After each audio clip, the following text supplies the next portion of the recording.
Take a look at your keyboard. Find the letters F and J. Notice something tiny, but intentional. A small raised bump on each key. Most people never think about it, but these bumps appear on keyboards all over the world. Laptops, office keyboards, even older machines. They've survived decades of design changes, which means they're not decoration. And they're not there just because. So what are they actually for? At first, you might guess the bumps are for grip, or maybe they help the keycaps stay in place during manufacturing. Some people even assume it's a feature for accessibility, like a mini Braille-style marker.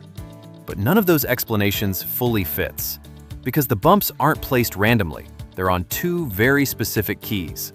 And once you understand why those two keys were chosen, you'll never look at a keyboard the same way again. To explain it, think about how people type when they're moving fast. When you type slowly, you can look down, find keys, and correct yourself. But at speed, looking down becomes a problem. Every glance steals your attention. It breaks your flow, and it makes your hands drift slightly off position without you even realizing it. And that tiny drift creates a bigger issue. You start missing keys, even though you know where they are. So the real question becomes, how do your hands reliably return to the correct position without looking? This is where the bumps come in. On a standard QWERTY keyboard, there's a starting position called the home row. Left hand rests on A, S, D, F, right hand rests on J, K, L, and your index fingers sit on F and J. Those two bumps are tactile anchors, a physical landmark. They let your fingers find home instantly, just by touch. No guessing, no looking down. Just a quick touch and your hands reset automatically. So why F and J?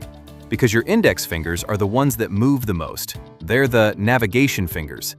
In touch typing, they travel to nearby keys and return home repeatedly.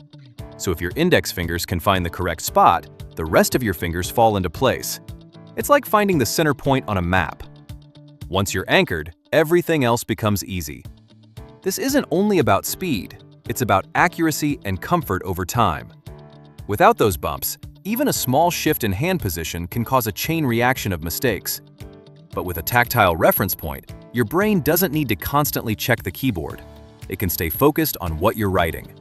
That's why experienced typists can type while looking at the screen, or even while talking, without losing their place. And there's another underrated reason this feature matters. It helps far more than professional typists. It helps students learning touch typing, people typing in low light, anyone who wants to type without staring down, and especially users with low vision who rely more on touch cues. A tiny bump becomes a surprisingly powerful accessibility feature. Not every keyboard uses identical bumps. Some use small bars, some add texture. Some laptop keyboards make it subtle, while mechanical keyboards sometimes make it more pronounced. But the purpose stays the same, a simple landmark your fingers can trust. So the next time you feel those bumps on F and J, remember, that's not a random detail. It's a hidden guide designed to keep your hands oriented, so you can type without breaking focus. Because sometimes, the smallest features are the ones that make the biggest difference.